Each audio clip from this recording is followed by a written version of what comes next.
अनीशा, जरा एक बार विस्तार से समझाइए कि आज किस तरीके से अपने आदेश में क्या क्या बड़ी बातें कोर्ट की तरफ से कही गई हैं, जिस तरीके का जिक्र हो रहा है, क्या कुछ दिशा निर्देश भी दिए गए हैं आगे के लिए, क्या जानकारी मिल रही? देखिए नेहा, बहुत डिटेल्ड जजमेंट जो है वो सुप्रीम कोर्ट ने आज दी है। सबसे बड़े अगर आपको हमें 5 बिंदु बता दें तो अब ईडी के पास जो इंक्वायरी करने की पावर है, इन्वेस्टिगेशन की पावर है, लोगों को पूछताछ के लिए बुलाने की पावर है, उसको पूरी तरह से सही माना है कोर्ट ने कि ईडी जिस तरह से पूछताछ के लिए लोगों को बुला रही है वो बिल्कुल सही है। दूसरी बात ये कि ईसीआईआर जो होती है, जो एफआईआर ईडी जो कंप्लेंट लिखती है उसकी कॉपी अक्यूज को देना जरूरी नहीं है। हालांकि और कोर्ट ने ये तक कह दिया है कि प्रेडिकेट ऑफेंस यानी कि ईडी के जो कानून है उसमें एक पॉइंट ये पेटिशनर्स ने रेज किया था कि अगर जो पहले का जो ऑफेंस है, जैसे सीबीआई ने कोई केस दाखिल किया, एफआईआर करी, उसके बाद आपने मनी लॉन्ड्रिंग का केस डाला, तो अगर उस केस में आप बरी हो गए या वो केस में एफआईआर ही नहीं तो क्या ईडी वो इन्वेस्टिगेशन कर सकती है? उस पे कोर्ट ने साफ कहा है कि ईडी इन्वेस्टिगेशन कर सकती है। मनी लॉन्ड्रिंग जो है वो स्टैंड अलोन ऑफेंस है। तो ये बहुत बड़ी बात हो गई है आज जो कोर्ट ने कहा है कि स्टैंड अलोन ऑफेंस को लेकर जो कहा गया है आज कि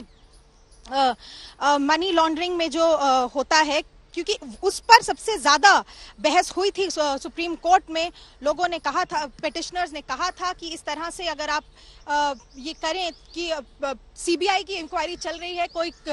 एफआईआर हुई है या नहीं हुई है, लेकिन आप मनी लॉन्ड्रिंग कर देते हैं, उसको भी कोर्ट ने कहा है ये ऐसा हो सकता है ये कि मनी लॉन्ड्रिंग में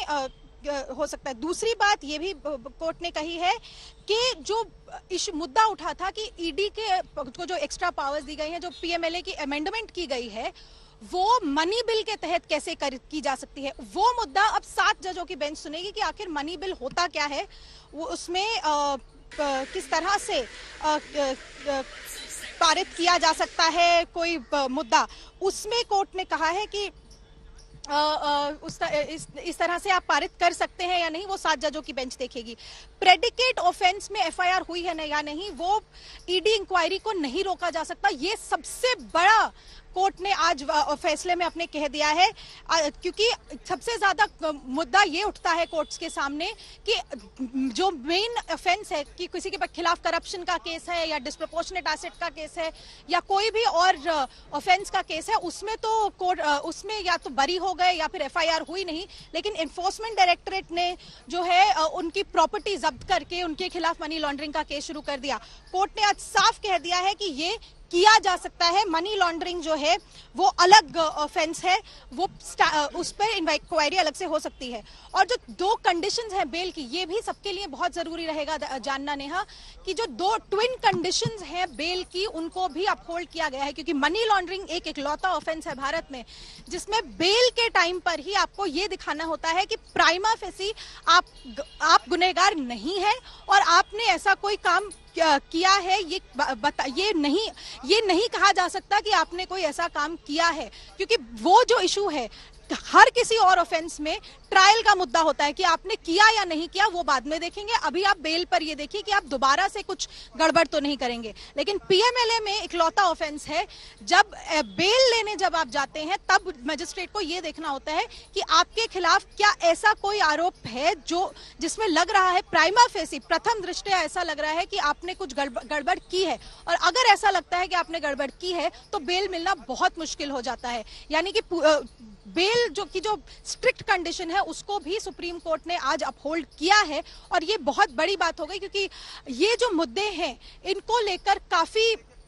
सवाल उठे थे कोर्ट की हियरिंग के दौरान, और इनका बहुत ज्यादा इम्पैक्ट भी होगा, क्योंकि जितने केस आप आजकल भी देख रहे हैं, जितने लोगों के खिलाफ पीएमएलए के केसेस बनते हैं, आप दिल्ली में सत्येंद्र जैन का केस देख लीजिए, आप उससे पहले ये कार्ति चिदम्बरम और पी चिदम्बरम का केस देख लीजिए, आप ये तमिलनाडु के केसेस देख लीजिए, कर्नाटक के देख लीजिए, हर बारी बेल मिलना बहुत मुश्किल हो जाता है। सत्येंद्र जैन के केस में भी अगर आप देखें तो ईडी साफ कह रही है कि देखिए हमारे पास तो प्राइमा फेसी एविडेंस है, हम तो ये इन्वेस्टिगेट कर रहे हैं कि पैसा खाया गया, इसलिए आप बेल नहीं दे सकते। नॉर्मल कोई भी केस, कोई भी और ऑफेंस होता है, कोई भी और आरोप होता है, तो ये आर्ग्यूमेंट नहीं होती है, ये दलील नहीं होती है कि हम इन्वेस्टिगेट कर रहे हैं क्योंकि हमारे पास कुछ सबूत है, इसलिए आप इनको बेल नहीं दे सकते। ये सिर्फ और सिर्फ पीएमएलए में ये प्रावधान है और इन प्रावधानों को आज सुप्रीम कोर्ट ने बरकरार रखा है, जो बहुत बड़ी बात है देश में चल रहे केसेस के लिए। क्योंकि याद रखिएगा, देश में इस वक्त एनफोर्समेंट डायरेक्टरेट के हाथ में 3000 से ज्यादा केस हैं, जिनमें बहुत सारे बैंक फ्रॉड के केस हैं, बहुत सारे ऐसे केस हैं जिनमें लोगों ने लोन फ्रॉड्स करे हैं। आपने 5 प्रमुख बिंदु बताए और साथ ही जिस तरीके से आज लक्ष्मण रेखा तय कर दी गई है, ईडी की कई सारी चीजों को बरकरार रखा है, उनके दायरे में कई सारी पावर्स रखी गई हैं। क्या कोई स्पेसिफिक एग्जाम्पल्स भी सुप्रीम कोर्ट ने साइट किए जिन एग्जाम्पल्स के तहत इस पूरे फैसले को सुनाया गया? और साथ ही ये भी बताएं कि जो ये 5 अहम बिंदु आपने बताए हैं उनके दायरे को लेकर, इसमें सबसे ज्यादा याचिकाएं किस पावर को लेकर थी? देखिए नेहा, कोई स्पेसिफिक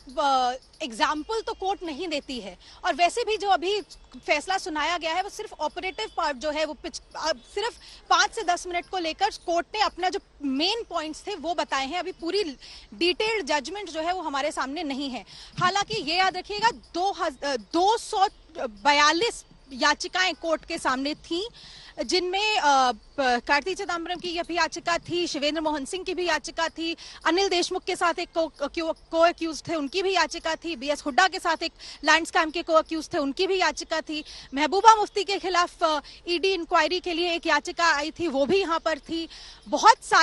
लेकिन ज्यादातर जो आप देखें वो बिजनेसमैन के खिलाफ या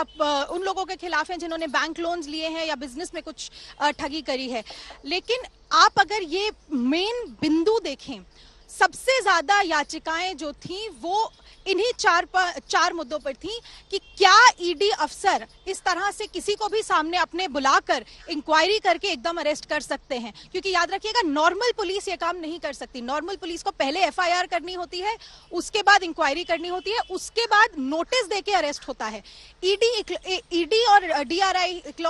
सिर्फ एजेंसियां हैं जो किसी को सवाल पूछने के लिए एज विटनेस बुला सकती हैं और वहीं के वहीं उसको अरेस्ट भी कर सकती हैं। ये मुद्दा सबसे पहले सबसे ज्यादा कोर्ट के सामने लड़ा गया कि बिना नोटिस की इस तरह से आप अरेस्ट कैसे कर सकते हैं। हालांकि कोर्ट ने कहा है कि ये जो पावर है वो बरकरार रखी है। दूसरी बात, जो बेल का मुद्दा था कि आप इस तरह से बेल क्यों नहीं दे सकते, क्यों नहीं दे रहे हैं, क्यों इस तरह से किया गया है कि फाइनेंशियल जो क्राइम्स है उसमें बेल को इतना डिफिकल्ट रखा गया है कि ज्यादातर लोगों को कई महीनों तक बेल नहीं मिलती है, और जो पूरा ट्रायल चाहे जब तक चले लेकिन बेल मिलना बहुत मुश्किल हो जाता है। उसको भी कोर्ट ने बरकरार रखा है कि बेल के कंडीशंस जो हैं वो वाजिब है, वो आर्बिट्ररी नहीं है, और जो कोर्ट ने ये कहा है कि वो रीजनेबल है, यानी कि जो ऑब्जेक्टिव है इस पीएमएलए एक्ट का, prevention of money laundering act का, जो जिस वजह से एक्ट बनाया गया, जिस वजह से ये कानून बनाया गया, वो ये था कि फाइनेंशियल क्राइम्स पर और जो दूसरे क्राइम्स से लोग पैसा अर्जित करते हैं उसको फिर साफ पैसा दिखाकर वो उसका फायदा उठाते हैं, उस पर लगाम लगे। इसलिए उस पैसे की जो जिसके पास वो पैसा आया है वो उस पैसे का मजा ना ले सके, इसलिए ये एक्ट बना है। इसलिए कोर्ट ने कहा कि ये रीजनेबल नेक्सस है, क्योंकि ये इस वजह से है ताकि जिसने ये गंदा पैसा लिया है वो उसका इस्तेमाल ना कर सके। इसलिए अटैचमेंट का प्रोविजन जो है, एक बिंदु मैं और बताऊंगी नेहा, एक अगर आप मुझे अगर 20 सेकंड और दें। अटैचमेंट प्रोविजन जो है उसको भी बरकरार रखा है कोर्ट ने, यानी कि ईडी जो है वो प्रॉपर्टी जब्त कर लेती है, वो भी सही माना है कोर्ट ने। तो बहुत सारे ऐसे मुद्दे हैं जो कोर्ट के सामने आए थे, और कॉन्स्टिट्यूशन के बेसिस पे ये बोला गया था कि ईसीआईआर की कॉपी तो दे दीजिए अक्यूज को, ताकि उसको पता तो हो कि उसके खिलाफ आरोप क्या है। कोर्ट ने कहा है कि ईसीआईआर कॉपी देना जरूरी नहीं है, केस बाय केस के बेसिस पर मैजिस्ट्रेट ये डिसाइड कर सकता है कि कॉपी या कोई डिटेल्स देनी है या नहीं। तो ये भी बहुत बड़ी कोर्ट ने आज फैसले में अपनी बात कही।